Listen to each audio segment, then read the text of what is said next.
les bergers de Abraham se sont querellés avec les bergers de Lot, alors il a fallu se séparer. Et donc, c'est marqué là-bas qu'Abraham, il a dit, si tu vas à gauche, j'irai à droite, si tu vas à droite, j'irai à gauche, tu choisis ce que tu veux.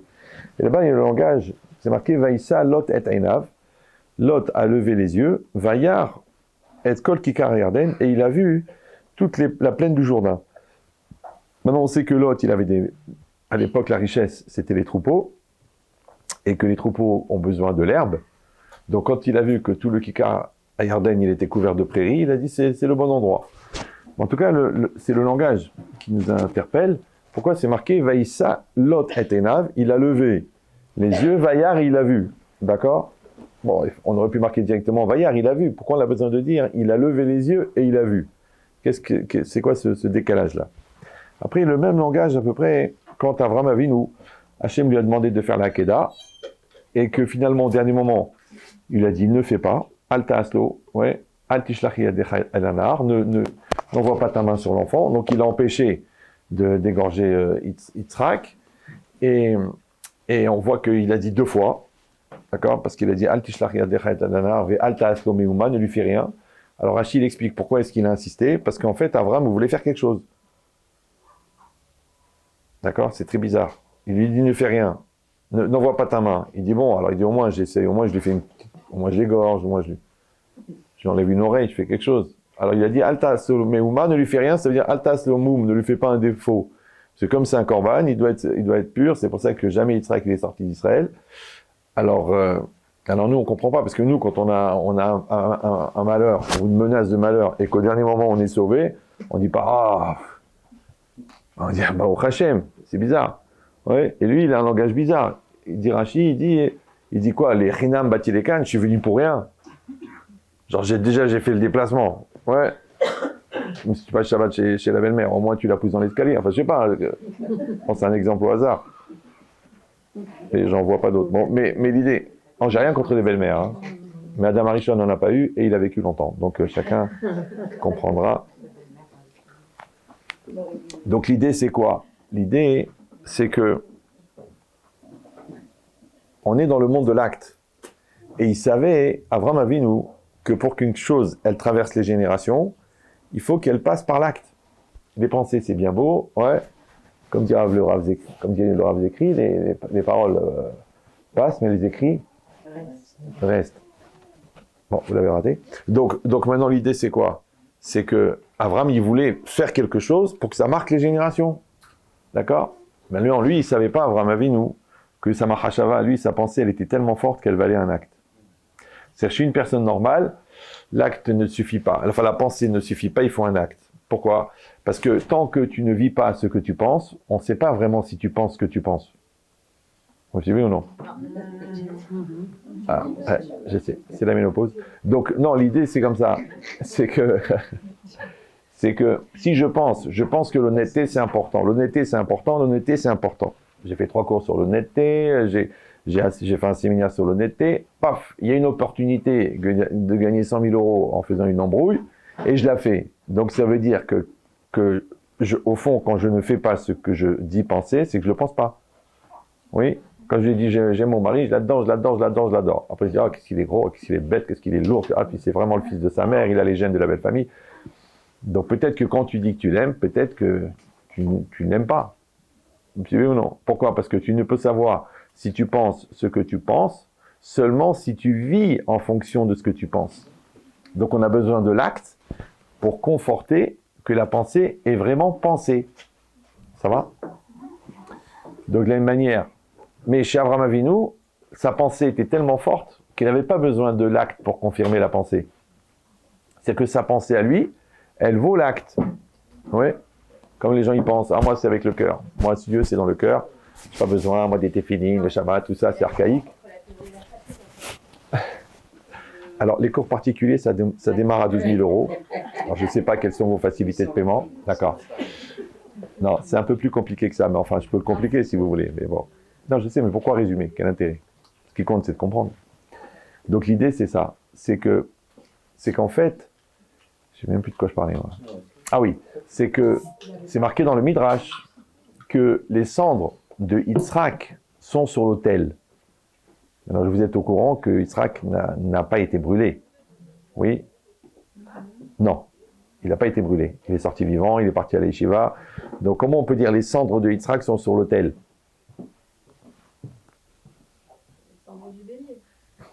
Non, mais ce n'était pas une question, c'est une formulation interrogative qui vous met en position mentale d'accepter ma réponse. Ce qu'on appelle la version marocaine du dialogue, c'est-à-dire le monologue. D'accord? Donc, restez calme.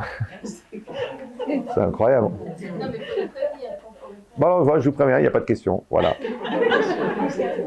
Non,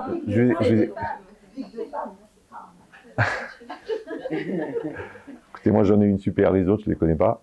Donc, mais l'idée c'est ça.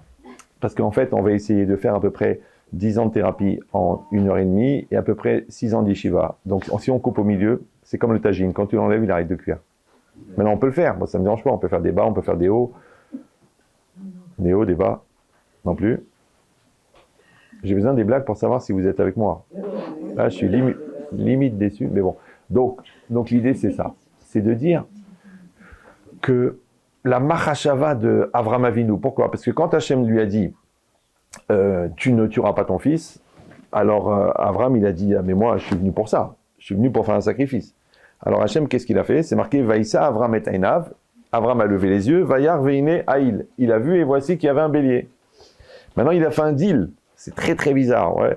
Il a dit j'accepte de prendre le bélier à la place de Yitzhak à condition que tout ce que je vais faire sur le bélier, c'est comme si je l'ai fait sur Yitzhak.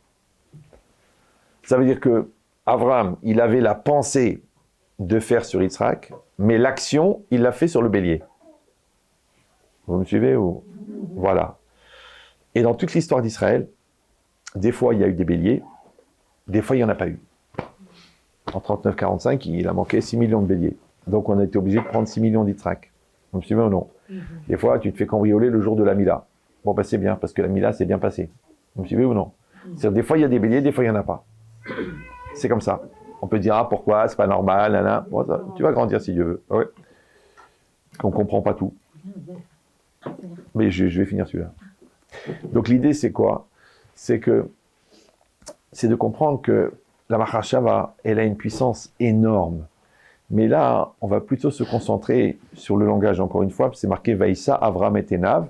Avraham a levé les yeux, Vayar, et il a vu, ouais, le bélier. D'accord?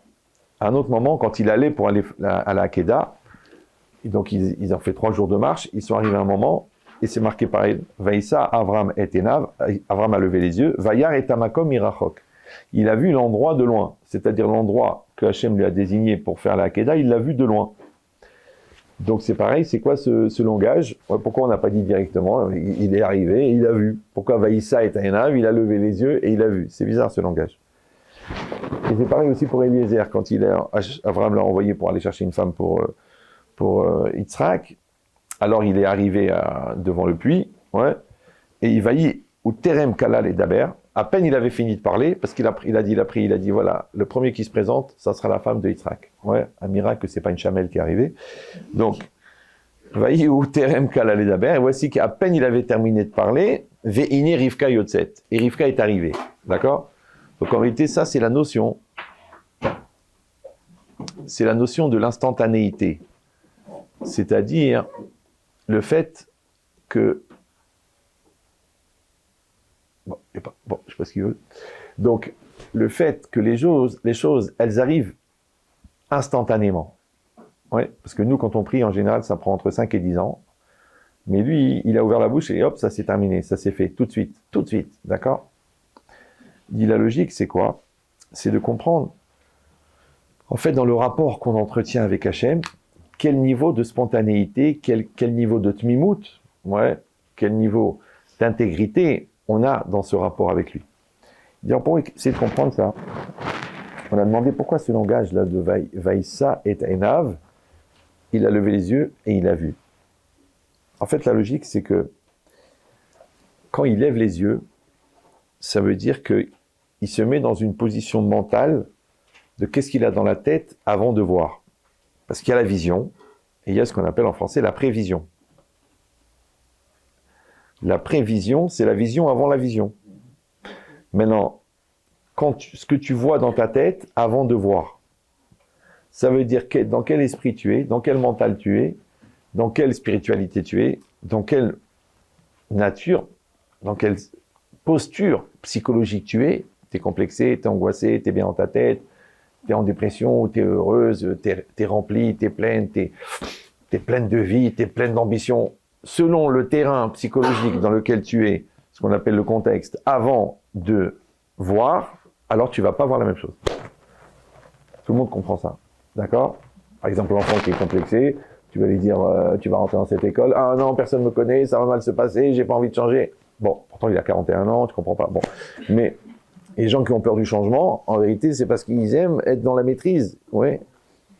Et au contraire, quand ils perdent la maîtrise, automatiquement, ils sont dans les excès. C'est la boulimie. Comme j'arrive pas à maîtriser mon travail, hop, je finis le frigidaire. Ouais.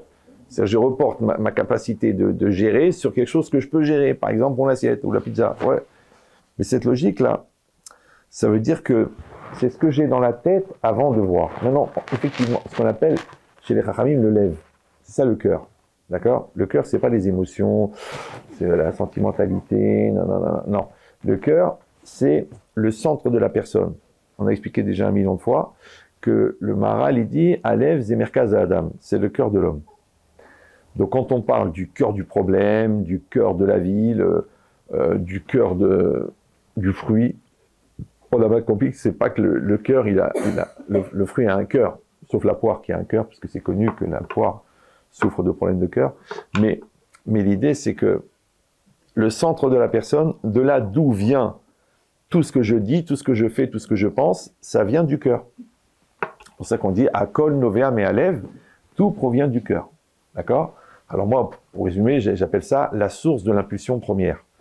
Quand tu fais quelque chose, quand tu dis quelque chose, quand tu penses quelque chose, ça vient de cet endroit-là. C'est pour ça que c'est important d'être en maîtrise de cet endroit-là. Vous me suivez ou non? C'est pour ça que l'Yetzirara réside dans le cœur. Parce que si ton moi est trop faible, donc automatiquement, c'est lui qui prend la place. Et quand c'est lui qui prend la place, c'est lui qui a la source de tes impulsions, de tes choix. Donc du coup, en vérité, le vrai problème, c'est que tu ne vis pas ta vie. D'ailleurs, toi-même, tu te surprends à dire « c'était plus fort que moi, je n'étais pas moi-même, j'étais dépassé par les événements, on m'a poussé à bout, je me sens bête. » Mais c'est bizarre, parce que c'est la personne elle-même. Vous me suivez ou non?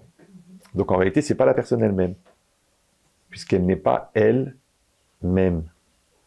Donc elle est qui? Donc dans cette logique-là, je devrais être normalement, en tant qu'adulte, en maîtrise et en connaissance de cette personne-là en moi, qui est moi. Parce qu'il y a le moi extérieur, là vous me voyez là. Si vous ne me voyez pas, il faut acheter un chien. Donc c'est mon moi extérieur. Mais mon moi extérieur, il sert de support à l'expression de mon moi intérieur. C'est pour ça que ça s'appelle expression. Ouais, c'est exister. Exister, c'est être à l'extérieur. Le Maharal, il dit, la tset milakoach la poal, passer du potentiel au réel, se réaliser, c'est-à-dire j'existe dans la réalité. Exister, ex, extérieur, ister, être. Donc c'est ça, il faut exister. Maintenant, cette logique-là, elle vient du fait qu'il y a quelqu'un à l'intérieur qui doit se réaliser à l'extérieur. Si j'ai pas fait ce travail de développer la personne intérieure, effectivement, il n'y a personne dedans. C'est pour ça que je crois que je l'avais dit au cours la dernière fois que je suis venu ici, ça me dit quelque chose. C'est qu'en hébreu, en résumé quoi, parce que vous êtes très très rapide, donc le mot ani en hébreu, ce qui veut dire je, c'est les mêmes lettres que le mot aïn qui veut dire le néant et la négation. D'accord?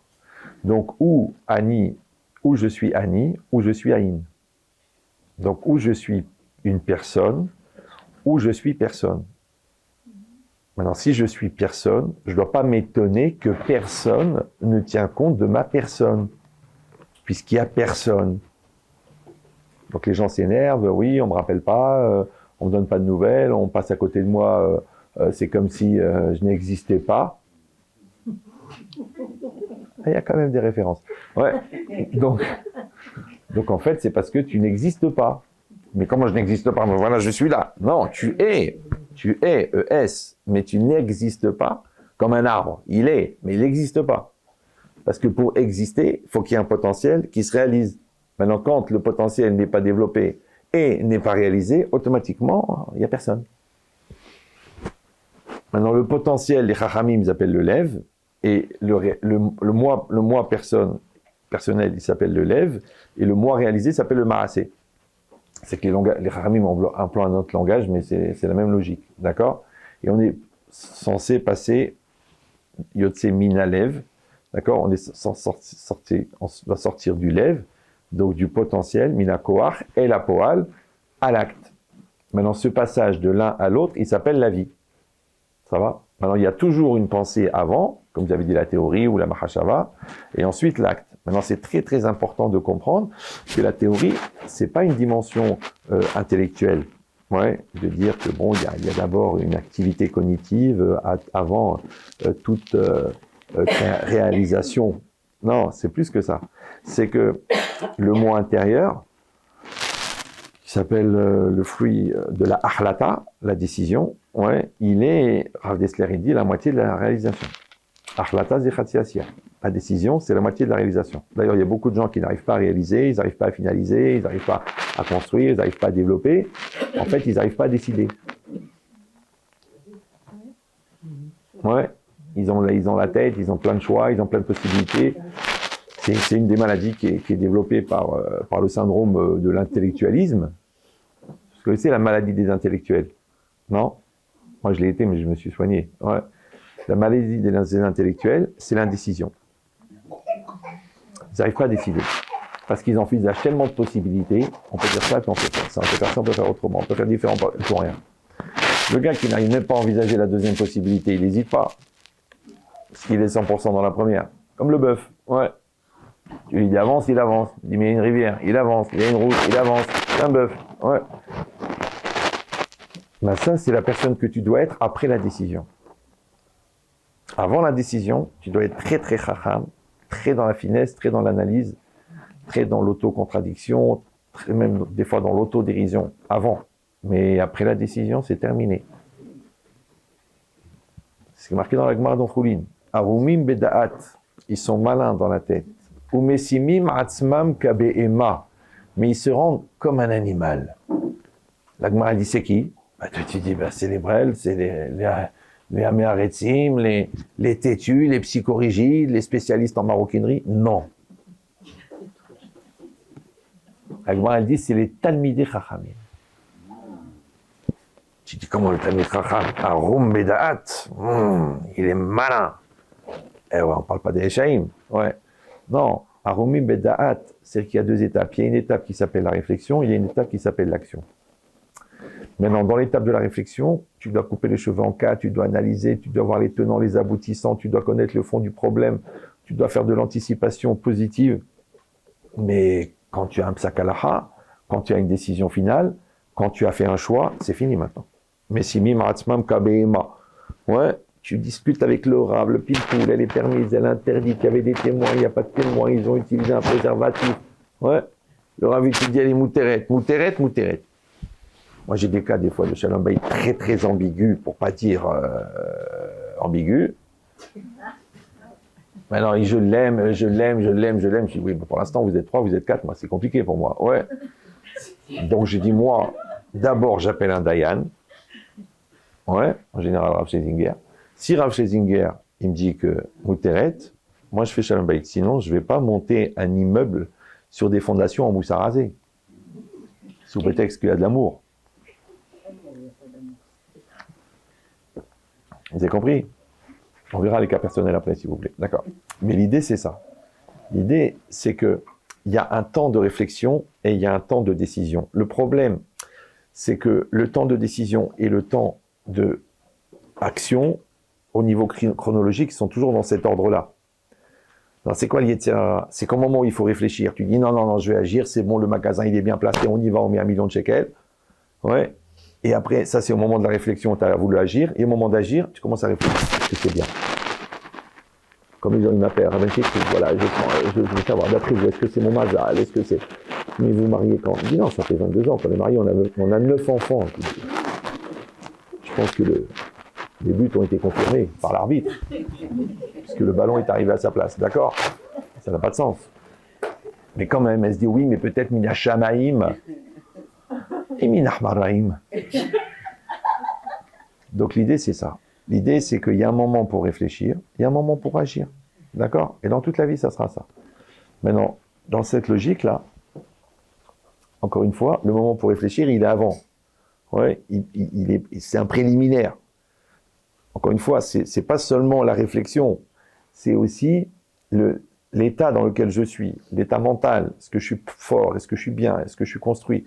Est-ce que je suis à l'aise? Est-ce que je suis heureux? Est-ce que je suis sous pression? Est-ce que je le fais dans le regard de l'autre? Est-ce qu'au lieu d'être moi-même, je suis moi-même que l'autre? Est-ce que je passe ma vie à attendre les assentiments, les confirmations, les compliments, que je vais avoir peur des remarques, que je vais m'angoisser sur une critique? Ça veut dire que je suis pas libre. Je suis une boule de billard qui attend qu'on tape derrière pour avancer. Donc je ne suis pas moi-même. Je n'ai pas, comme on dit dans la pensée benchétritale, je n'ai pas atteint l'autonomie existentielle. Je n'existe pas par moi-même. Moi, je ne suis pas seul devant Hachem. Je dis, oui, mais attendez, il n'y a pas que moi. Hein. C'est comme les gens, quand tu leur parles d'eux, ils disent, oui, mais et l'autre alors? Ben, l'autre, il n'est pas là, on va parler de toi. Non, mais attendez, ok, je suis pas le seul fautif. Ok, j'ai mes torts, mais c'est quand même tout à cause d'elle. Moi, la vérité, j'ai renoncé à la psychologie. Hein. Maintenant, je fais que de la zoologie. C'est beaucoup plus simple. Non, l'animal ne ment pas. C'est vrai. Et si vous allez dire, mais quel rapport entre l'homme et l'animal? Ben, c'est facile, puisque dans l'homme, il y a le hani et il y a le mal. Quand les deux s'assimilent, ça fait animal. C'est-à-dire que quand tu t'identifies au Yetzirah qui est en toi, ça s'appelle animal. Tu vois bien, le gars, il est normal, il est en train de parler et tout, d'un seul coup, tu vois que son regard est descendu d'un étage. En tant que femme, tu as tout de suite compris que le gars, il fait des études. C'est là que tu vois qu'il y a 3 boutons qui sont ouverts par inadvertance. Et lui, il a changé de regard. Animal. Dans la colère, animal. Ouais. Dans l'argent, animal. Le gars, il est normal, chasve shalom, lo alenu, khatam sofer, 100 000 euros. 100 000 euros. Bah écoute, je pense que la conversion est valable. Donc, Christine, enfin Myriam. Vous me suivez ou non? C'est ça le problème. Ça veut dire que tu n'as pas atteint l'âge de maturité ou l'âge de Hirat Shamaim, ouais, pour avoir cette autonomie. Il faut travailler, il faut y aller. Et tout ça, c'est le contexte, c'est-à-dire l'esprit dans lequel tu es avant l'événement. Pour ça, toujours les gens me disent, voilà, une dépression, un divorce. Je dis, parlez-moi du contexte. L'événement lui-même, il n'est pas intéressant. Il dit, oui, mais vous vous rendez compte, j'ai fait un dépôt de bilan, j'ai craqué, j'ai appris que mon fils n'était pas de moi, j'ai craqué, ma femme est partie de la maison, j'ai craqué. Je dis, mais ça fait beaucoup de craqueurs. Hein. Bon. D'avoir mal au ventre. J'ai dit, mais c'était quoi le climat entre vous? Il y avait de la communication? Non. La solidarité? Non. En communion? Non. Bon, vous habitiez? Non. Ah non. Compte commun? Non. En fin de compte, vous n'avez rien en commun. Et après, il y a eu, hop, un événement. Vous me suivez ou non? Mais non, l'événement, il a été violent parce que la situation était fragile. Donc c'est pas l'événement qui est déterminant, c'est qu'il est symptomatique de la situation. C'est comme tu fais, ah, le mec il fait une crise cardiaque. Tu dis pas que tu lui as fait peur, tu dis le gars il était vraiment fragile. C'est logique. Et dans tout c'est pareil. Maintenant, étant donné qu'on ne peut pas fabriquer le timing, on ne peut pas fabriquer les événements, on ne peut que fabriquer la personne qui va accueillir les événements, en l'occurrence, nous-mêmes. Donc je construis mon couple, beaucoup d'amour, beaucoup d'investissement, beaucoup de dialogue, beaucoup de remise en cause, beaucoup de crédit, beaucoup de finesse, beaucoup de douceur, beaucoup de reconnaissance. Et quand elle va arriver la tréha, parce qu'elle va arriver, ouais, c'est pas grave, on est solide. Vous savez, quand tu vas en Bretagne, et tu vois la digue, et que tu parles avec un gars du coin, et tu dis, bah écoutez, elle a été faite en 1844. En 1844. 1844, ça veut dire ça fait 250 ans qu'elle prend des vagues, elle prend des tempêtes, elle bouge pas. Ouais, alors vous dites, ah, ça devait être des tempêtes moyennes. Non, c'est ton cerveau qui est moyen. Ouais. Non. c'est que la digue est solide. On construit un enfant pour les tempêtes. On construit un bateau pour les tempêtes. On construit un couple pour les tempêtes et on se construit pour les tempêtes. Mais les gens, qu'est-ce qu'ils font? Ils se construisent pas. Ils ont toute une liste, Razvé Shalom, Alinu, Simsilenu, tout. Mais ils se construisent pas. C'est-à-dire, ils espèrent que la tempête va passer à côté. Ou l'ouragan d'à côté. Non, l'ouragan, il vient comme ça. Ouais. Et toi, tu es solide ou tu n'es pas solide? Ça s'appelle le contexte. C'est pour ça que quand on enlève le texte, il reste le... Bon, mais c'est ça l'idée. Ouais. C'est très, très, très important de connaître son contexte. Maintenant, chacun y sent. Ouais. On te raconte une petite histoire un peu touchante. Tu m'as pleuré. Tu dis, oh, je suis fragile. Ouais. Tu te lèves, t'as le tournis. Tu dis, oh, il y a un problème au niveau du sucre, au niveau de la fatigue. Ouais. C'est-à-dire que chacun, il peut analyser en temps réel son contexte. Oh, tu me fais une remarque, je fais une dépression de 4 jours.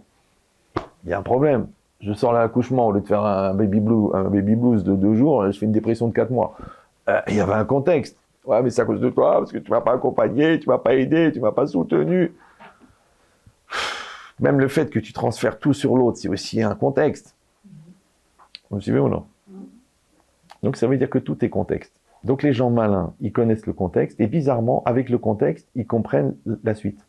Et c'est logique, parce qu'il y a la cause, et il y a la conséquence. Maintenant, l'immaturité, c'est de transférer la cause chez l'autre, et la maturité, c'est d'accepter que je suis au moins une partie de la cause. Les Anglais, ils ont bien compris. Parce qu'ils n'arrêtent pas de dire because. Sois la cause. Je suis la cause. Alors vous allez me dire, oui, bah c'est culpabilisant. Parce que c'est encore à cause de moi. Je dis non. Vous croyez en Dieu, non? Oui. Je ne sais pas. Non, on verra les marrantes. Mais vous croyez en Dieu. Ouais. C'est quoi la croyance? C'est pas simplement de manger cachère, de se couvrir la tête, de faire Shabbat. Ça, c'est évident, puisque vous êtes juive. La croyance, c'est d'accepter que la réalité qui est en face de moi est adaptée à moi. Il n'y a pas d'erreur. Si vous allez dire, bah, c'est évident. C'est pas la peine de venir de Paris pour nous dire un truc aussi nul. Si on avait vraiment la émouna, que la réalité elle est adaptée, pourquoi on passe notre vie à se plaindre?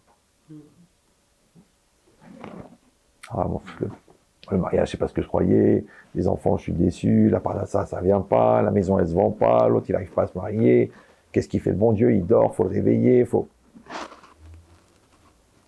Donc t'es pas mamine, en fait. C'est pas grave, il en faut. Pour qui je vais travailler? Ouais.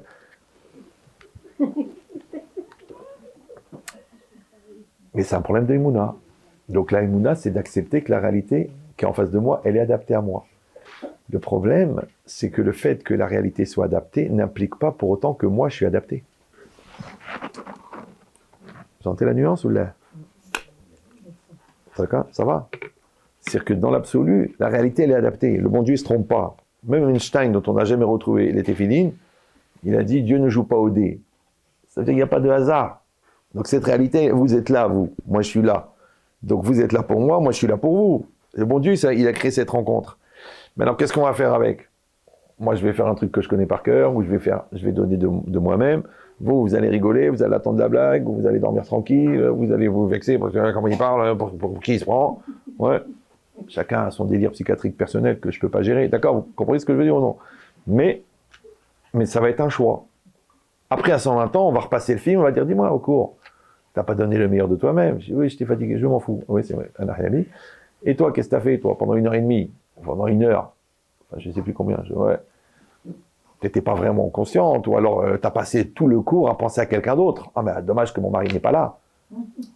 Je rappelle que les absents ont toujours tort, et que les concernés sont ceux qui sont cernés.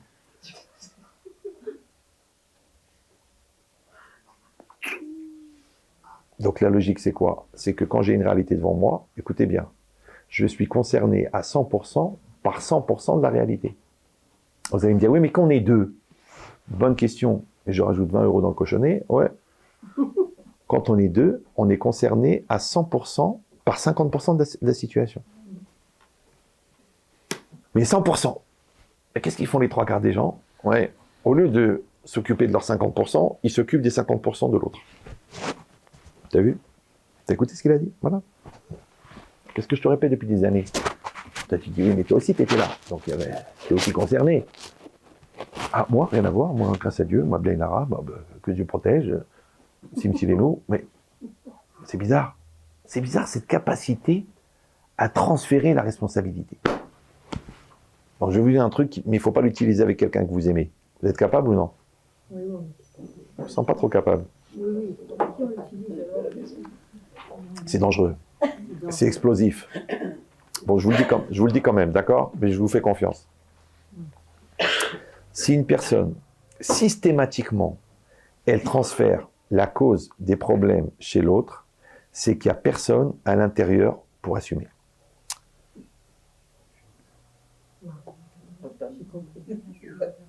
Je recommence? Stéphanie de moi. Bon. Donc l'idée, c'est quoi? C'est que si la personne, systématiquement, d'accord, à chaque fois, elle transfère 100% de la responsabilité chez l'autre. De toute façon, c'est de ta faute. De toute façon, tu m'écoutes pas. De toute façon, tu comprends rien. De toute façon, c'est à cause de ton rabbin. C'est à cause de... Systématiquement, et qu'elle ne rentre pas du tout dans le calcul, ouais, c'est qu'en fait, il n'y a personne dedans, Aïn, pour prendre part et pour dire, ok, je vais être là, je reconnais mes torts, je dois participer, je suis solidaire, parce qu'il n'y a personne dedans. Ça veut dire que si je lance une balle et qu'elle disparaît, ben je dis il y a un trou dans le mur.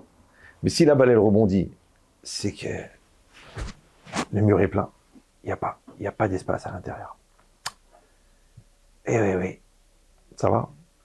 Mais alors cet espace à l'intérieur où il y a la personne, où il y a le jeu, où il y a le lève, où il y a la réflexion, où il y a la maturité, où il y a la hirat shamaim, il s'appelle le lève. Et ça, c'est l'étape avant de voir. Parce que Vaïssa et Ainav, il a levé les yeux, en vérité, il ne les a pas levés comme ça, il les a levés dans sa tête. Et ensuite, il a vu.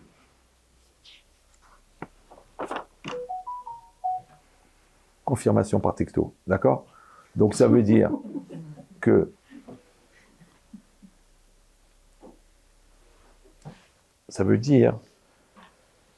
qu'en fait, il y a 3 lectures de la vision.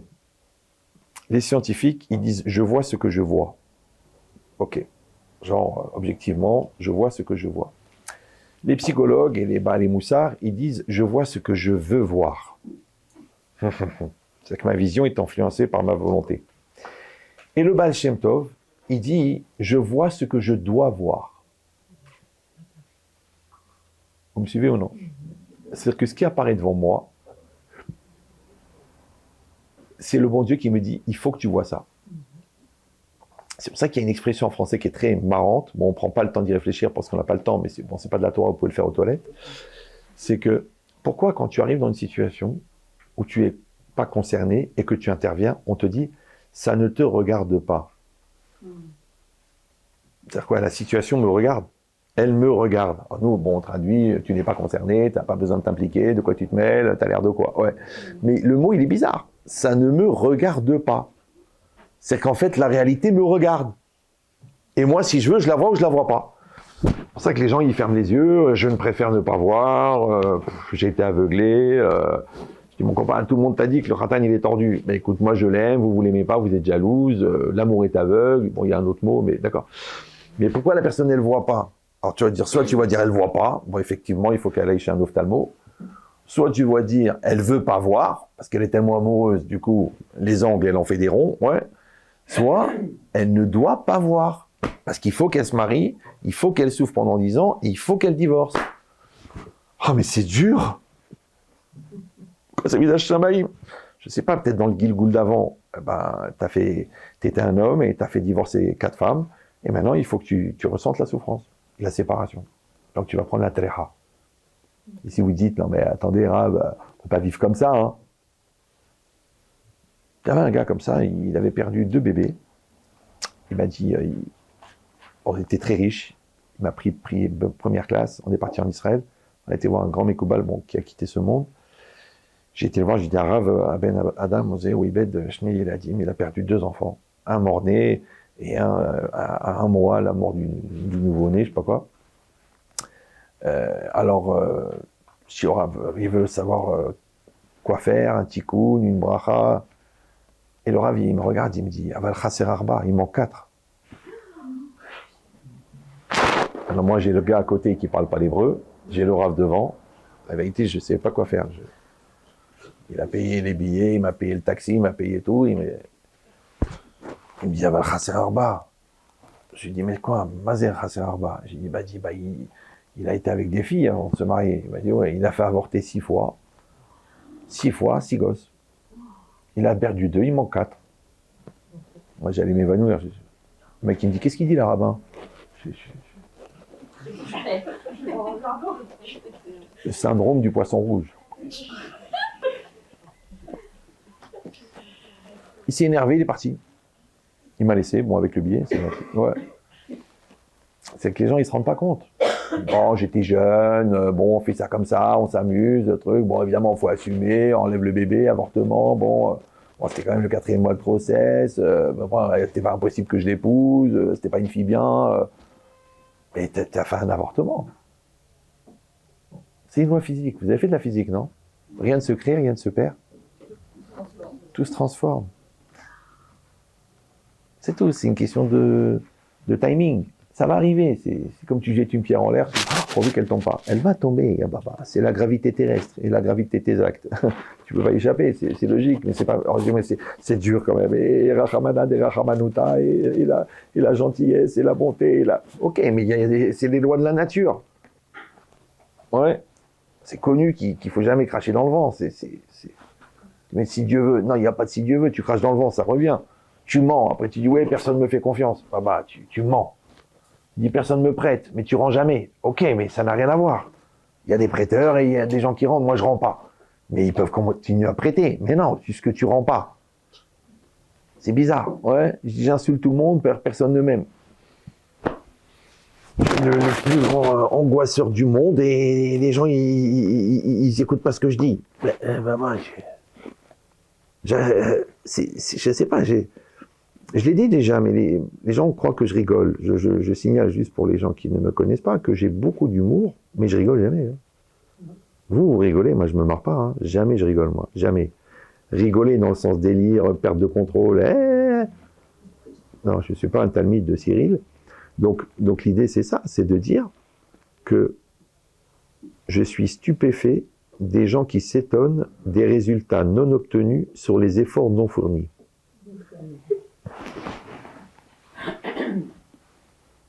Bon, je sais que ça a l'air un petit peu tiré par les cheveux, comme dirait un chauve. Mais l'idée, c'est ça. C'est que les gens viennent me voir et me disent, Rav Chetri, je ne comprends pas. Ça fait 20 ans qu'on est mariés, il n'y a aucune communication. Alors moi, comme un idiot, je demande, je dis, mais vous avez mis en place la communication? Non. Donc tu t'étonnes des résultats non obtenus sur les efforts non fournis. Ou des fois, tu as fait le contraire de ce qu'il faut, mais tu t'étonnes des conséquences. Il dit, oui, mes enfants, ils me mentent, ils font des choses dans mon dos. Bon, mais toi, tu les fliques, tu les stresses et tu les angoisses. Il me dit, oui, bah alors. Ah, mais j'ai pas confiance en eux. Mais pourquoi? Parce que t'as pas confiance en toi. Effectivement. C'est que la vie, elle est mécanique. J'ai en psychologie, c'est mécanique. C'est des puzzles. Tu pousses un, il pousse l'autre, tu pousses un, il pousse l'autre. Les choses, elles se mettent en place. Mais il faut prendre assez de recul pour voir le puzzle dans son entité. Ouais. Alors que les gens, ils restent concentrés sur leurs pièces à eux. Oui, mais pourquoi?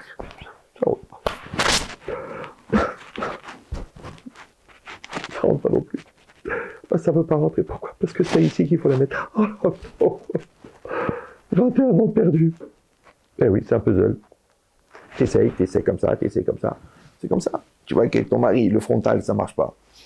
Essaye la courbe. Tu vois qu'avec ton fils, tu veux lui imposer, ça marche pas. Essaye de lui proposer. Mais je prends un risque en proposant, peut-être qu'il va dire non. Voilà, la vie, c'est une série de risques. C'est pas grave. Tu l'as vu, cette maison, propose un prix. Ah, il voudra jamais. Ah, il voudra jamais. Ah, il voudra jamais. Eh ben, il l'a vendu au prix que tu voulais. Oh, je vais mourir. Non, n'aie pas peur, ça fait longtemps que c'est mort, Thierry. T'as compris ou non? Pourquoi je refuse. C'est la folie, ça. Tu la veux, va directement en l'agence. Tu vas voir le gars, bonjour monsieur, je veux prendre un café avec vous. Oui, voilà. Je propose 450 000 et je paye maintenant. Mais qui dit, mais enfin monsieur, elle est affichée à 650, je sais. Mais moi, c'est ce que je propose. Et je suis prêt à le faire, l'argent il est prêt, l'argent il est là. Dans la valise. Non, ne rigolez pas. Une fois, j'ai vu un mec, il est venu avec 2 500 000 shekels dans un sac. Un sac Rami Lévy. Quand il a commencé à dire oui, bon, vous voyez ça avec les avocats ou avec l'agence. Non, monsieur, non, voilà, c'est 2,5 millions, ils sont là. Regarde, quand les gens il a l'argent, ils deviennent. Il n'y a pas de mashkanta, il n'y a pas de tashkanta, il n'y a pas de il n'y a pas. Voilà, l'argent, il est là. Vous la voulez ou non? Eh ben, le mec, il a signé. Ah, il fallait oser. Bon, il faut dire que le mec était directeur de l'OSE. D'accord, mais. Ah oui. Ça va? Il y a un petit temps quand même, hein.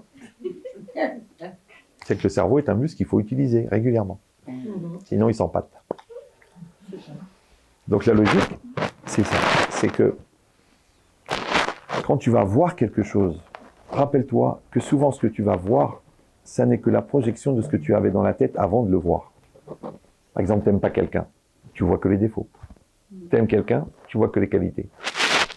Oui, c'est bien, tu as fait des bêtises. À chaque fois qu'il arrive quelque chose, tu dis, ah, je suis en train de payer. Mais pourquoi?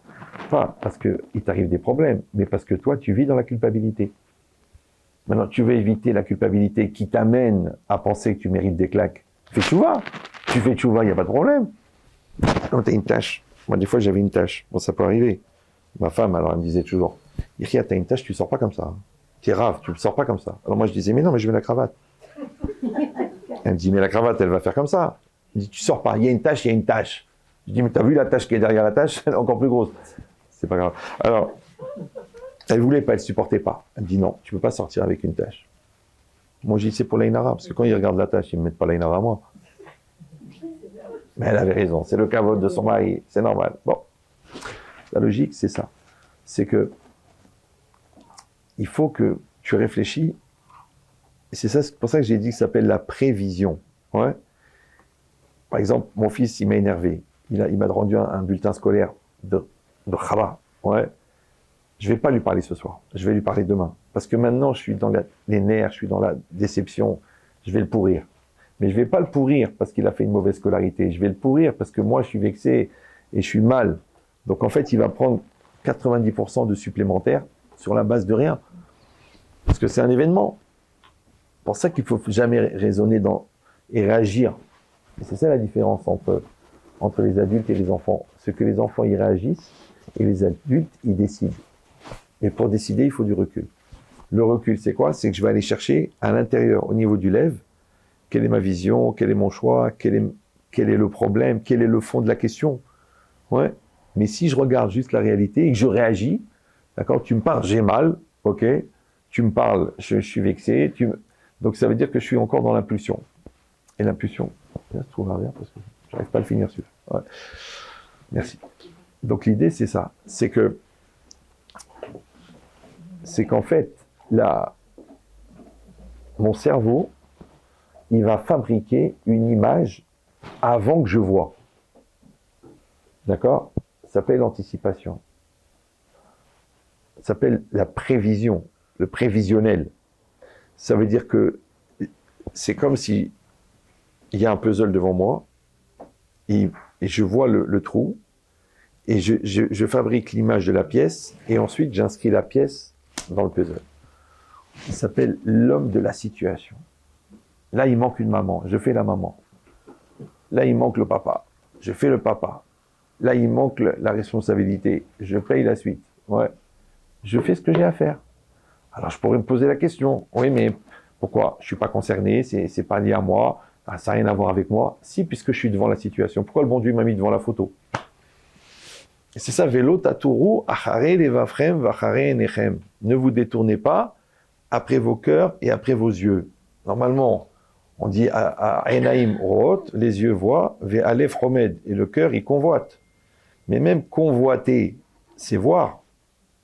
Donc ça veut dire, en vérité, c'est l'inverse. D'abord, ça se passe dans le cœur, parce que toi, tu veux voir des choses, et après, tu les vois. Ce qu'elle dit la Gemara, kol haroe sota bekilkula. Tu passes, tu vois. Tu sais que cette femme, elle est mariée, tu la connais, c'est une voisine. Et tu vois qu'elle est en pleine séance de secourisme avec quelqu'un qui est en train de lui faire du bouche à bouche. Mais elle n'a pas l'air malade. Donc tu as compris qu'il se passe quelque chose. Donc toi, tu dis, ah, la Mzroba, regarde qu'est-ce qu'elle est en train de faire. C'est vrai, mais toi, tu l'as vu, pourquoi tu l'as vu? Tu vas jamais dans cette boulangerie. Tu dis, tiens, je vais dans l'autre boulangerie. Tu passes par là, tac, tu tombes sur elle. Et tu la vois. Pourquoi tu l'as vue? Tu dis, mais je vous parle d'une fille tordue qui trompe son mari. Je dis, ok, mais toi, tu l'as vue. Pourquoi tu l'as vue, toi? Ça veut dire que tu es concerné. Vas-y, va te casser la tête, va chercher. Peut-être que toi, tu es prêt à le faire dans 2 semaines et que cet avertissement, il t'a sauvé. Parce que ta grand-mère, là-haut, celle qui est partie dans les chambres à gaz, elle a prié pour toi pour que le bon Dieu t'envoie un avertissement pour que tu évites de prendre le mauvais chemin.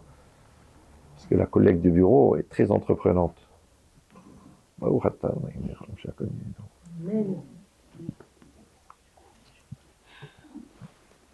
Ça veut dire que le bon Dieu, il nous envoie des messages, des panneaux indicateurs, comme ton fils. Si ton mari vient à 4h du matin, ton mari te dit, chérie, il faut qu'on parle. Ne dis pas, je travaille demain.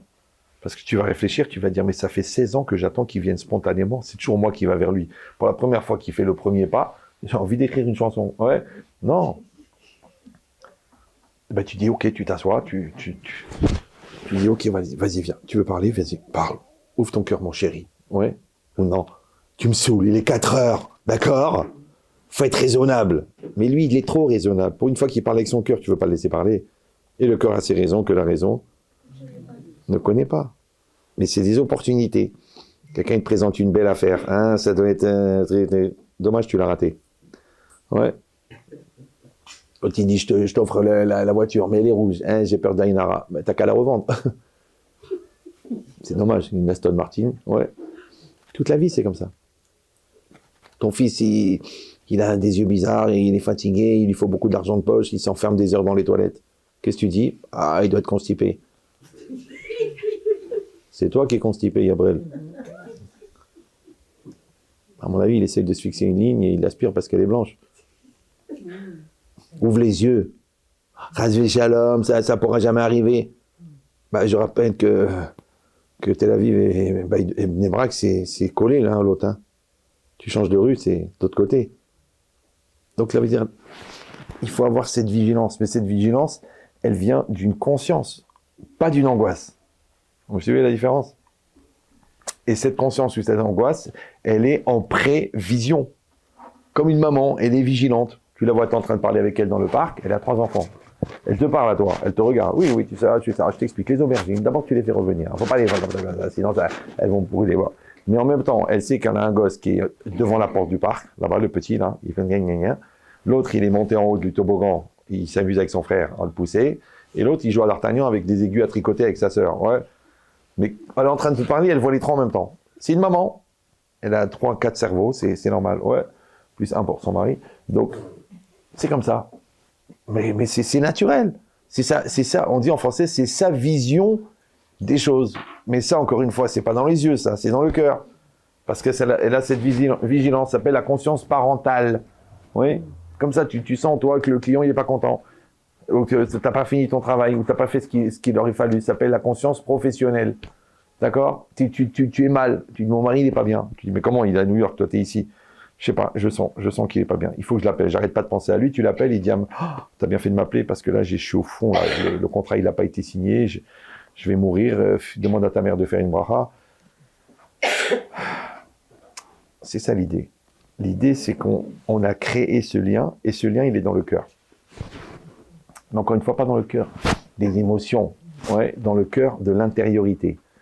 Parce que dans le monde extérieur, il faut 8 heures pour aller à New York. Mais dans mon intérieur, tu es à Paris et à New York en même temps. Ça s'appelle la Tsura et Namitachat Azman. Le monde intérieur n'est pas soumis ni au temps ni à l'espace. Maintenant, il y a des gens qui sont dans le superficiel. Et d'ailleurs, c'est des gens super, mais vraiment officiels. Et il y a des gens qui sont dans l'intériorité. Rashi, il appelle ça Libi Omerli, mon cœur me dit. Donc tu rentres à la maison et tu as un malaise. Tu rentres dans la chambre, tu vois ton fils. Qu'est-ce qui va pas, mon fils? Oh non, ça va, ça va. Non, ça va. Non, ça va. Il se répète beaucoup pour un gars qui va bien. Ouais. Mais comment tu le savais, toi, avant? Alors j'ai dit une image. Un raisonnement, ça vaut ce que ça vaut, comme on dit chez L'Oréal. Mais la différence entre le scientifique et le tzaddik, c'est que le scientifique, il ressent ce qu'il voit. Ça va? Et le tzaddik, il voit ce qu'il ressent. Je vais expliquer. Le scientifique, il voit un lion qui court vers lui. Donc comme il a vu le lion, il a peur. Il fait, ah, d'accord? Mais le tzaddik, lui, tu rentres dans son bureau, et son ventre, il se tord. Il connaît ce douleur dans le ventre, qui est le genre de douleur qu'il ressent quand on lui annonce que quelqu'un il a une grave maladie, et que c'est un jeune père de famille, et que ça lui fait mal d'entendre cette nouvelle. Mais l'autre, il n'a pas ouvert la bouche encore. Mais il a ressenti ça quand l'autre, il est rentré. Donc l'autre, il vient, et le Rav, il lui dit, fois chez les mains, faites-vous opérer vite. L'autre, il dit, je comprends pas, je suis venu pour la parnassa. Ça veut dire que le Rav, le tzaddik, il voit, il arrive à mettre des images sur ce qu'il ressent. Pourquoi? Parce que la neshama, elle voit tout. Or, la neshama, elle est où? Elle est au fond de la personne. Juste avant, il y a le moi. Et juste avant, il y a le corps. Maintenant, le moi profond, il est à la frontière entre la fin du moi, la fin du psychologique et le début de l'âme. Maintenant, l'intuition, c'est quoi? C'est l'éclairage de la neshama sur le cerveau. Quand quelqu'un, il a purifié, c'est-à-dire il s'est sanctifié en se séparant de l'emprise de son corps par la sainteté et par l'emprise de la matérialité psychologique, l'orgueil, la bêtise, l'entêtement, la lourdeur. Donc en fait, il fait plus écran devant l'éclairage de la neshama. Donc, il reçoit l'éclairage de la neshama en temps réel. Mais seulement, il faut savoir interpréter ce genre de flash. Alors, chez Baba Salé, c'est toute la journée. Et chez nous, c'est des flashs. On a un flash. Tac, il faut que j'appelle ma fille. Paf. Mon mari, il n'est pas bien. Paf. Ouais. Cette secrétaire, elle n'est pas bien pour lui. Non, tu la prends pas. Mais pourquoi? Je sais pas, je la sens pas. Cette maison, on l'achète pas. Mais elle n'est pas chère, elle n'est pas bien. Je l'aime pas. Tu rentres, je la sens pas. Moi, je connais un monsieur très gros homme d'affaires de Los Angeles. Toujours quand il va signer, il amène sa femme avec lui. Si sa femme, elle lui dit on signe pas, il signe pas. Maintenant, la femme, elle n'a pas fait l'école de commerce. Hein. Mais elle a un instinct. Il m'a dit, la seule fois où j'ai refusé de l'écouter, j'ai perdu 600 millions de dollars. T'as dit, écoute ta femme. Ça fait cher. C'est pour ça qu'on dit ma très chère femme. Très chère. Mais la logique, c'est quoi? C'est que ta femme et toi, ton mari et toi, vous êtes gouférad. Ça veut dire que c'est une seule neshama dans deux corps. Tout le travail du mariage, c'est de faire la communion entre les deux corps et entre les deux psychiques, mais les deux âmes, c'est la même âme. C'est la même âme coupée en deux. Alors, malheureusement, il y a beaucoup de gens qui gardent la distance, parce qu'il y a moi, donc il n'y a pas le nous. C'est pour ça que les Ashkenazim, ils font toujours le nous. Ouais. Alors que l'autre, il dit moi, toi. Donc quand on est dans cette logique de communion, donc en fait, moi, en tant qu'homme, je peux profiter de l'intuition de ma femme. Moi, en tant que femme, je peux profiter de l'intuition de mon mari. Si on fait un. Si on fait deux, ça ne marche pas. Puisque les deux ne sont pas connectés. Donc, le mec, il a acheté un super gros ordinateur à 44 000 shekels, avec un écran de malade. Ouais, mais il n'y a rien sur l'écran. Il ne comprend pas, il l'a allumé, ça s'allume, mais il n'y a rien sur l'écran. Puis il appelle la hotline, il dit quand même, à ce prix-là, je pourrais avoir au moins l'ordinateur qui marche. Puis au bout d'une heure, le mec, il dit, attends, juste une question débile. L'écran, vous l'avez branché sur l'ordinateur? Il dit, attendez, c'est pas Bluetooth? C'est tes dents qui sont bleues, Gabriel. Bluetooth. Bon, c'est pas grave. Je comprends pas, c'est moi qui bosse, c'est vous qui êtes fatigué, il y a un malaise. Ouais. Il dit, mais je pensais que ça marchait par Wi-Fi. Ben non, faut le brancher. Donc si les deux, vous n'êtes pas branchés, comment voulez-vous qu'il apparaisse quelque chose sur l'écran? La connexion. La connectique. Connectique. Bon, c'est un État américain. Donc l'idée, c'est ça. C'est que quand on fait cet effort de connexion entre moi et ma femme, donc moi, je vais profiter de toi et toi de moi. C'est bien, ça fonctionne. Ouais. Mais le pire, c'est que les gens ne comprennent pas, c'est qu'il faut faire une connexion entre toi et toi. C'est être soi-même. Donc ton cœur t'envoie des messages, ton corps t'envoie des messages. Ton corps, il dit j'ai mal. Ton corps, il dit ça brûle. Ton corps, il t'envoie des crampes. Et toi, tu dis non, c'est rien, je vais prendre un acamol. Quel acamol? Va faire un PET scan. Ah, chas shalom, lo alinou. Vaut mieux pas savoir, vaut mieux pas savoir. Et un an après, le médecin, il dit dommage que vous avez pas fait un PET scan il y a un an. On aurait pu vous sauver. Ah ouais, mais ça sera toujours comme ça, hein. Parce que toi, c'était par Emouna que tu as dit Dieu va me soigner, je suis Baba Salé, alors que tu n'es même pas Mama Sucré, en fait. Ouais. Ou alors c'est parce que tu avais peur de faire face à une réalité que tu ne peux pas assumer.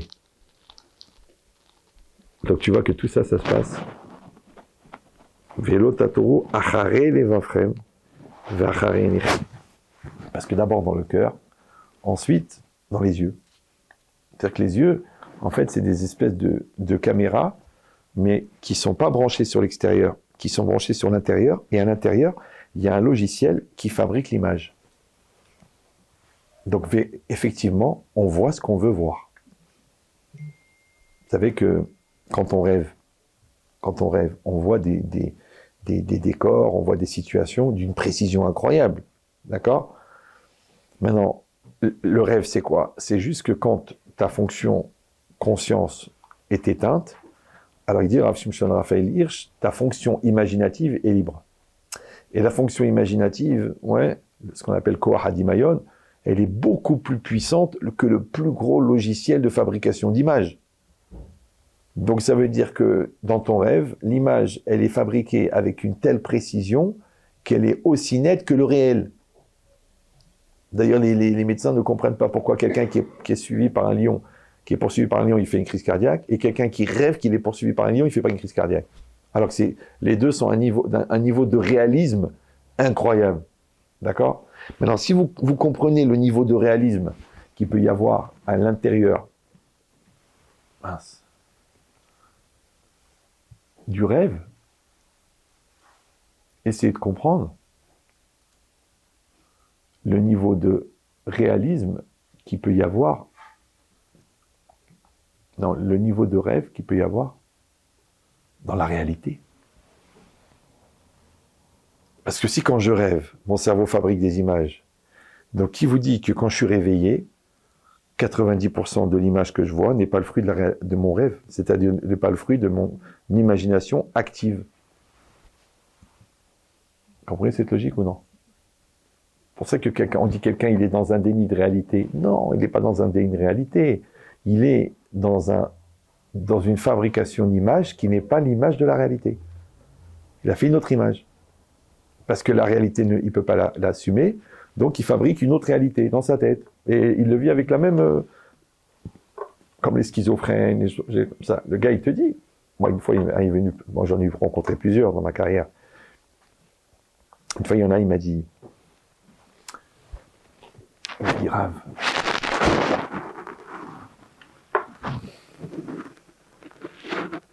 Alors, moi, j'étais pressé, je venais de faire un cours de 2 heures, j'étais fatigué.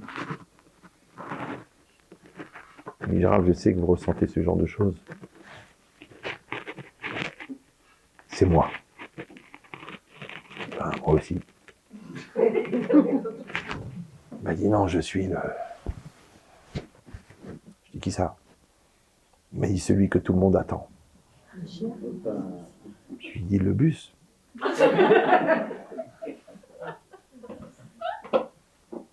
Il m'a dit non, le Mashiach.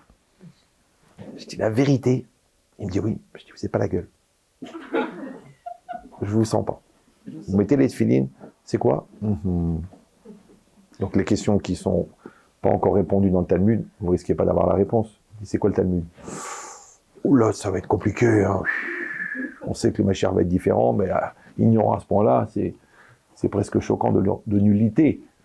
Maintenant, le gars, il est dans son monde, il est sûr. Il voit des signes partout, même sa mère, comme elle disait à tout le monde, je sais, on l'appelait Jésus. Et comme il était naze et qu'il ne voulait pas s'arrêter, on l'appelait Jésus de naze. Arrête. En bouteille, c'est pas shoot. Qu'on a un monde intérieur. Maintenant, le problème, c'est que le monde intérieur ne fonctionne pas avec les mêmes règles que le monde extérieur. Ça, on dit le cœur a ses raisons que la raison ne connaît pas. Bon, Chachamim, ils disent un autre langage. Ils disent Adam chofshi bedimiono ve asur bemuskalo. Un homme, il est libre dans son imagination, ouais, mais il est enfermé, c'est-à-dire il est structuré dans son sérel. La tête, le cerveau, il est structurant. Vous savez, moi, j'ai tellement travaillé pour la logique que j'arrive pas à être illogique. C'est-à-dire que même mon illogique est logique. Il y a des gens, c'est le contraire. Ils sont tellement illogiques qu'ils n'arrivent pas à être logiques. Je dis, mais c'est débile ce que tu racontes. Non, c'est logique. En fait, c'est pas trop logique ou c'est pathologique. Je sais. Un des deux, ouais. Mais c'est ça l'idée. Ça veut dire que il y a la spiritualité, ouais, il y a la matérialité. Il y a l'essentiel et il y a le superficiel. Il y a le monde intérieur, il y a le monde extérieur. Chaque fois, il va falloir savoir se situer où je suis et quel est l'essentiel pour moi.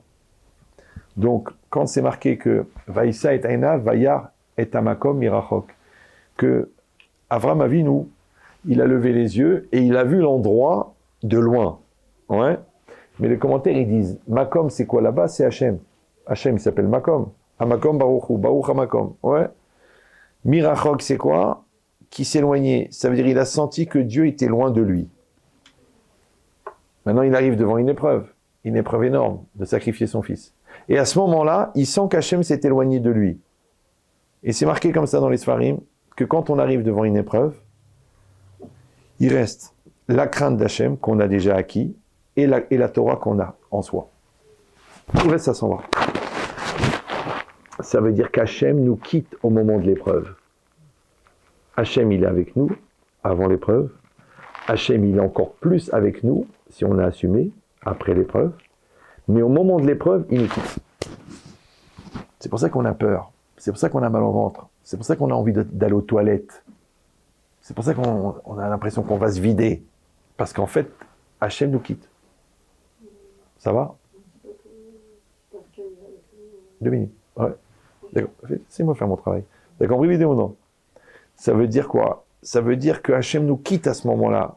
Vous savez, les goïms, ils appellent ça un passage à vide. Mais vide de quoi? Ouais. C'est qu'Hachem te quitte. Pourquoi? Parce que quand vous voulez apprendre à faire du vélo à un enfant, vous le tenez et vous le faites pédaler. Mais à un moment, il faut le lâcher. Quand il a fait son école d'ingénieur, après il va rester à un poste d'ingénieur. Alors il va dire à son prof principal, vous venez avec moi? Non, ça y est, t'es diplômé. Ouais. Toi, tu as formé l'enfant, tu l'as éduqué, tu l'as formé, tu l'as donné la trécha, la Torah, le métier. Tu le maries. Après, il va avec sa femme. Après, il t'appelle, il dit, ah, papa, chut, chut, chut. Tu te rappelles la dernière bracha des Sheva Brachot? La 8e. Rav Israël de Sarcelles, Zichrono Livracha. Il disait, c'est quoi la 8e bracha des Sheva Brachot? C'est que les parents, ils vont voir l'enfant, ils lui disent, débrouillez-vous. Débrassek. Donc, de la même manière que les parents se mettent en recul pour que toi, tu deviennes un homme, ouais, que le prof se met en recul pour que toi, tu deviennes un ingénieur réel, oui, que c'est cette solitude qui fait de toi ce que tu vas devenir. Parce que la seule manière d'intégrer, ouais, c'est que tu n'es plus aidé.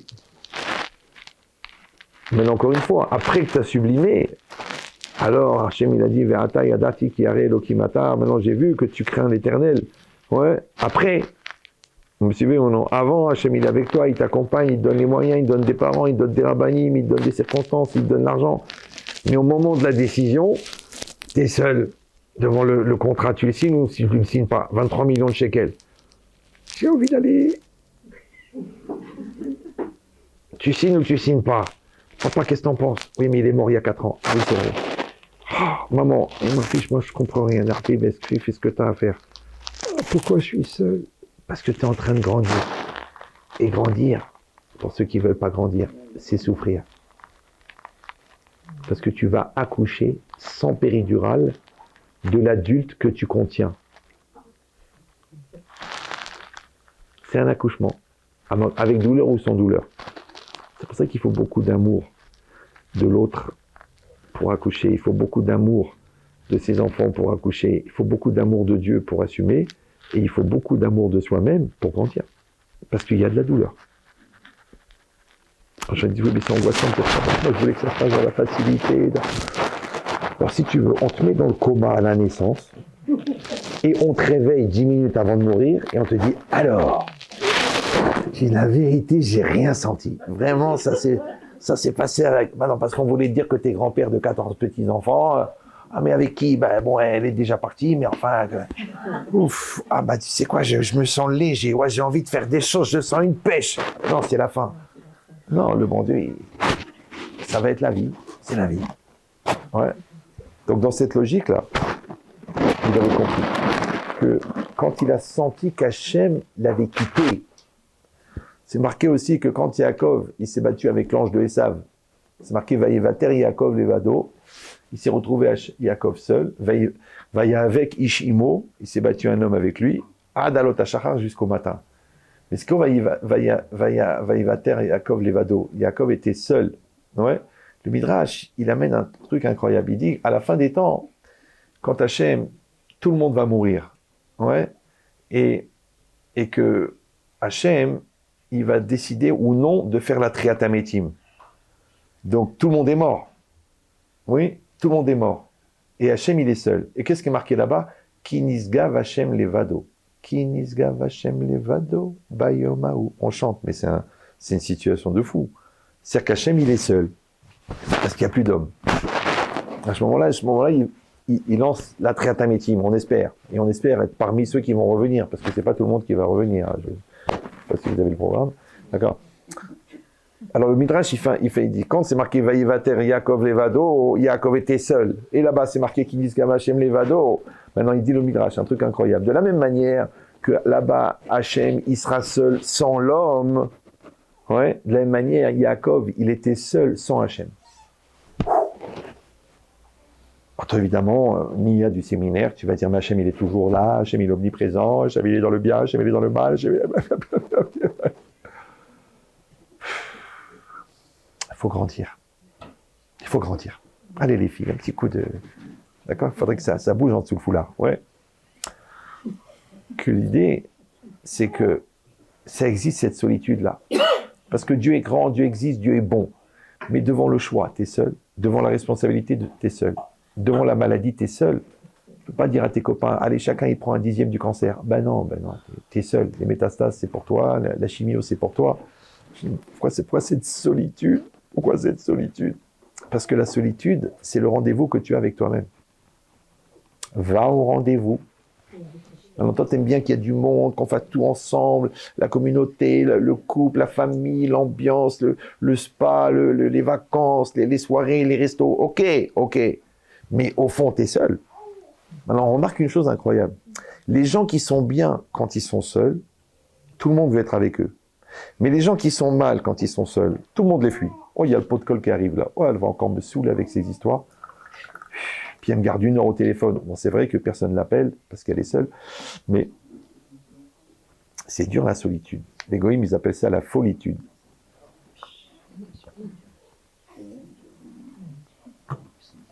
Le temps de faire pénétrer l'info. Donc l'idée, c'est ça. C'est qu'il y a une logique comme ça, où quelqu'un, il doit se sentir bien, malgré qu'il est seul. Maintenant, bien, en hébreu, c'est tov. Et tov, c'est shalem. Maintenant, quand tu es complet, tu es bien seul. Quand tu es incomplet, tu as toujours besoin de l'autre pour compléter. Donc, tu es mal seul. Vous voyez cette logique-là? D'accord. Maintenant, j'ai pas dit qu'il n'y a pas de communion, qu'il n'y a pas de famille, qu'il n'y a pas d'ambiance. Oui, mais il faut que ça soit un plus. C'est-à-dire, toi, tu es bien. Avec ton mari, tu es mieux. Avec tes enfants, tu es très mieux. Avec ta belle-mère, tu es très mieux. D'accord? Mais tu es déjà bien. Mais si tu dis, je suis très mal quand il n'y a personne, c'est pas normal. Il y a un manque affectif, il y a un manque de réalité personnelle, il y a un manque de complétude. C'est pas bien. Il faut que tu sois bien. Ça va bien. Je suis bien. Un petit soleil, la santé, ma Guémara, ou ma Guémara. Ma femme s'appelait Guémara. Donc j'avais le Daf Yomi tous les jours. Mais cette logique-là, elle veut dire que tu fabriques ton contexte. Toute notre vie, on fabrique le contexte. Et après, quand le contexte est complet, on ne s'étonne pas de ce qu'on voit. On ne s'étonne pas de ce qui arrive. On peut même anticiper sur ce qui va arriver. Parce que la Gemara dit « Zeu chacham haroé et anolad », enfin le Pirkei Avot, qui est le sage, celui qui voit ce qui va arriver. Ça veut dire quoi? Ça veut dire que les surprises, c'est pour les gens qui n'anticipent pas ou qui ont peur d'anticiper. Mais si tu anticipes, moi je leur dis aux jeunes mariés, je dis voilà, Mazal Tov, Mazal Tov. Maintenant je suis à la choupa, je leur offre le pack éducation. Ils me disent écoutez Rav, a priori elle n'est pas enceinte.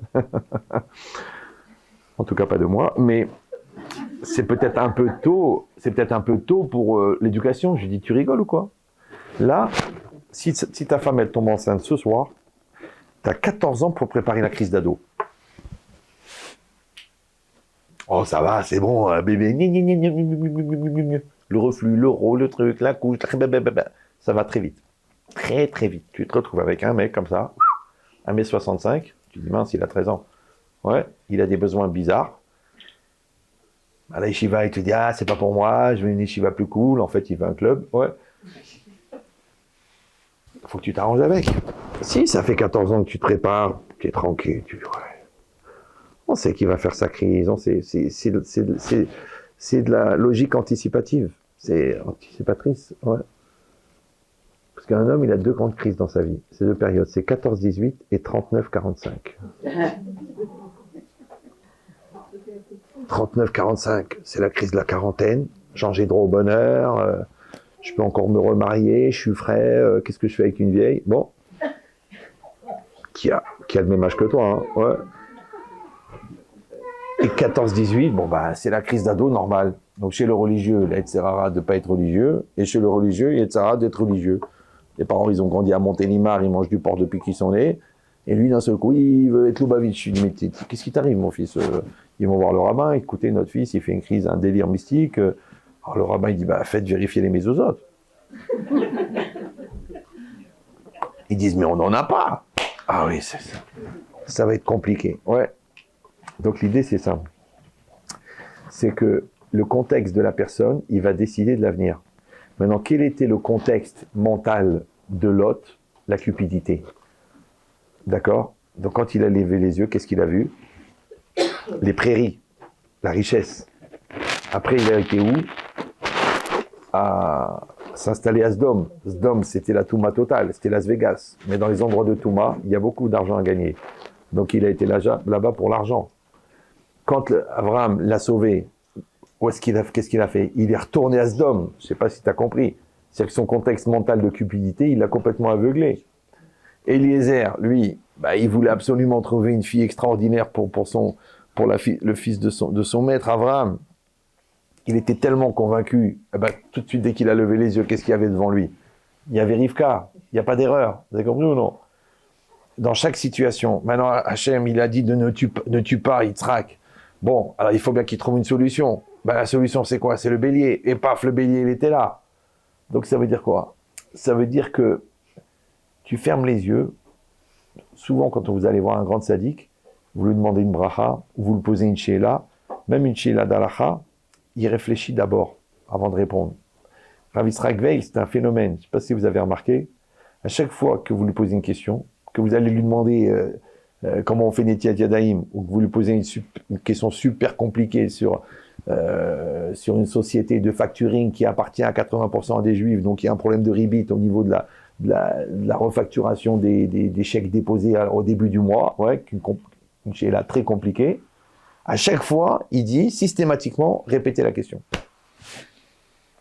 Alors il a compris la question. C'est un gadol, un chacham de malade, ouais, très très fort. Mais il demande quand même, par anava ou parce qu'il veut prendre le temps, ou il veut laisser à Hachem le temps d'intervenir dans sa tête, il dit répétez la question.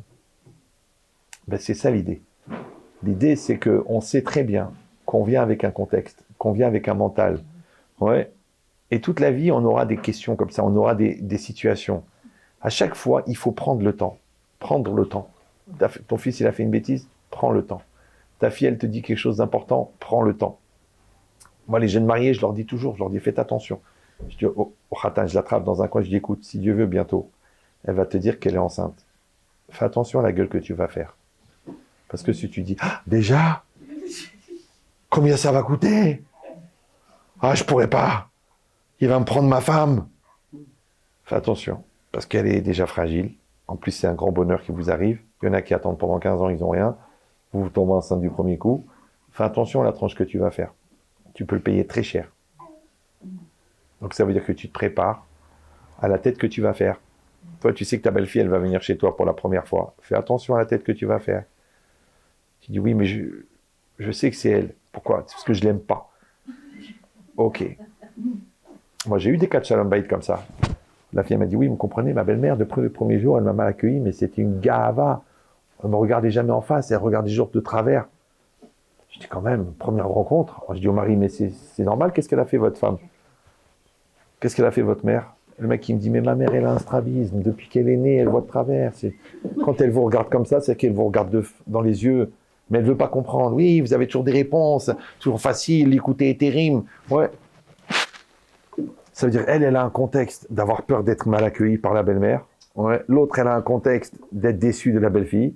Les deux contextes qui se rencontrent, explosion. L'enfant, le père, il a peur d'être déçu par son fils. Ouais. Et le fils sait que le père a peur d'être déçu. Et le fils, ouais, il a peur de décevoir. Et il sait que son père a peur d'être déçu. La rencontre des deux peurs, elle crée une catastrophe. Parce que l'enfant, il va pas être naturel. Parce qu'il va dire, si je suis naturel, je vais me planter. Donc, il va pas être naturel. Donc, il va être hypocrite. Le père avait peur que son fils soit hypocrite. Effectivement, il l'attrape en flagrant délit d'hypocrisie. Mais l'hypocrisie, elle vient de la peur. Pourquoi? Parce que l'enfant, il n'est pas naturel. Pourquoi il n'est pas naturel? Pas parce qu'il est menteur, parce qu'il a peur de décevoir. Donc, ça veut dire que toi, en terrain préliminaire, tu dois créer un climat de confiance tellement fort que l'enfant, il est naturellement positif. Et donc, il va dire naturellement ce qu'il pense et il va donner la réponse qu'il pense. Alors que si il n'est pas en situation de positivisme et de confiance, donc il va avoir peur de se planter, donc il va dire quelque chose qu'il croit devoir dire au lieu de dire ce qu'il croit. Et donc, il va dire la mauvaise réponse. Et le père va dire, ah bah tu vois, c'est exactement ce que je te disais, notre fils est un menteur. Et voilà, les jeux sont faits, rien ne va plus. C'est pour ça que c'est très très important, 1, d'avoir conscience de ce terrain préliminaire, 2, d'être en connaissance, en maîtrise de ce terrain préliminaire, 3, devant chaque situation, de faire ce travail avant de parler, avant d'agir, avant de penser. Est-ce que c'est bien pour le couple? Est-ce que c'est mauvais pour le couple? Est-ce que je suis dans un esprit positif avec l'enfant? Est-ce que je suis dans un esprit de règlement de compte? Ouais. Est-ce que je suis en situation de vouloir acheter cette maison ou alors je veux faire comme tout le monde? Parce qu'à chaque fois que j'arrive à définir quel est le terrain préliminaire, j'ai déjà la moitié de la résolution de la solution. Mais quand c'est par impulsion ou par peur ou par angoisse ou par regard des autres, il y a 90% de chances que je me trompe. Pourquoi? Parce que quand je ne suis pas là, le Yetzer Hara est là. Et le Yetzer Hara, il n'aide pas à construire. Puisque le Yetzer Hara, je rappelle pour ceux qui ne sont pas au courant, c'est aussi l'ange de la mort. Donc il ne va pas construire la vie.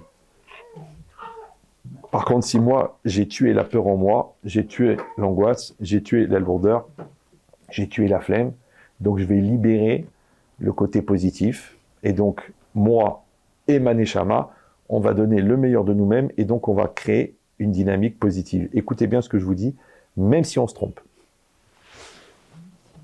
Même si on se trompe. Ouais. Parce que tous les choix qu'on assume sont bons. Et assumer, c'est mettre sa bonne volonté dedans. Maintenant, quand j'ai mis la bonne volonté et que dans l'absolu, c'est une erreur, ça deviendra une expérience. Ouais. Et quand j'ai mis la bonne volonté et que dans le réel, c'était bien, donc Hachem, il participe à cet événement. Donc, dans tous les cas, je suis gagnant. Par contre, quand j'assume pas, même si c'est un bon choix, ça va se terminer mal.